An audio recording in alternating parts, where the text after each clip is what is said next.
Welcome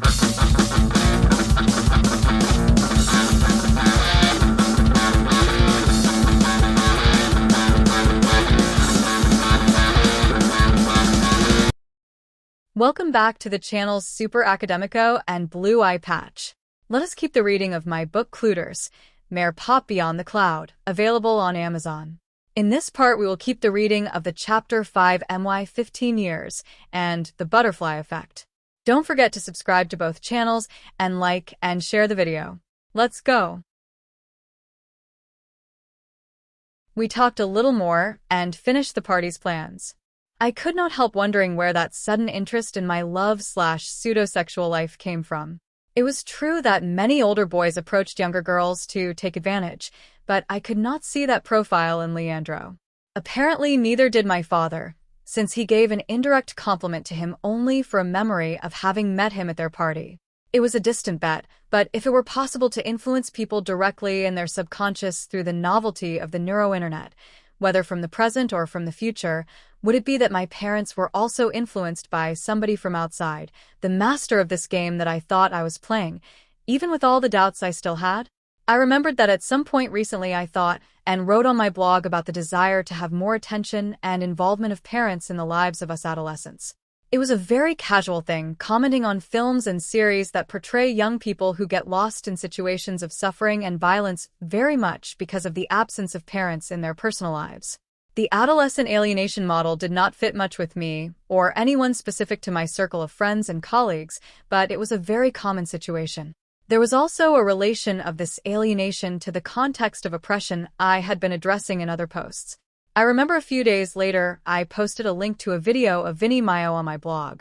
In the video, he plays seriously, playing various roles, as a child tries to share something with his parents, and they only get him to receive good grades and success in the future. What future? He asks at a moment, his voice very funny. I made some comments relating to a number of everyday situations of us students and our relationships with parents and teachers. There were hundreds of comments. There was a general agreement among my followers/readers that today's world demands a lot from young people and that parents and teachers have become coaches, which encourage us to a fairly uncertain set of goals. Some comments were rather depressing about the devastation of nature and how it was no use preparing so much for a dark future. Others spoke resentfully about their parents, as if they were actually hiding an obscure truth about the future. It still had the usual connections with elements of pop culture. Movies like Maze Runners, Hunger Games, and Divergent were recurring in the parallels made by many of my readers/followers. There would be a secret reality behind every obsessive incentive of our parents to be the best students, the great conquerors of the future, workers of a new generation focused on technology and cyberculture. And this secret reality was revealed in the constant tension of parents with the uncertainties of the future themselves. Their frustrations at not actually being fulfilled, running from their dreams to being mere doers of duties and tasks whose ultimate goal was only to make money to pay bills, to become stress sufferers, mere consumers, plunged into the delusions of the media and of pop culture. And we youngsters, inheritors of these disillusioned lives, would have no future possible other than being the working slaves committed to the debts not paid by our parents. Were we really so submitted to this horror of the possible future? Or was it just a great trip for my followers while watching Vinny Mayo's video? In the end, they wanted more attention from their parents. We all seem to want this, even me without recognizing right at that moment. Note: I have problems with this expression followers because I don't feel well in the position of being followed by anyone, but this will prove to be inevitable in my life. On the day of my 15th birthday, a certain anxiety came over me. I was not making much of the party until the day came. Gradually, with the hours passing, I got ready, the house being prepared and my parents running back and forth in anticipation, and the guests starting to arrive. I found myself thinking about Leandro and what would be our emotion when we finally reconnect.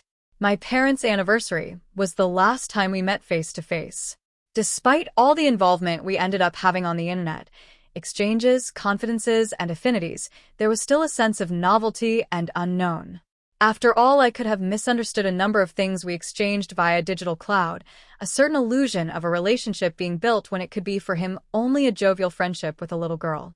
Note: the internet causes us much of these illusions. And as for the little girl, I had no idea how many months and many hormones make a difference in a teenager's life. I got annoyed with myself after about 10 people arrived and greeted me by congratulating me, and instead of paying attention, I stared at the door waiting for him to appear. "Meire, this is not you," I said to myself in silence. More than half of my colleagues and friends had already arrived when he finally showed up at the door, again with my cousins. They shared my uncle's ride. I had to restrain myself, for my stupid romantic girl side felt a great acceleration of the heartbeat and an incredible willingness to run up to him and hug him. But of course I waited patiently until he came to me. His eyes met mine. I noticed a different glow in his eyes as he looked at me. I was a little surprised at first, but then I remembered that earlier the other boys had looked at me a bit different from normal.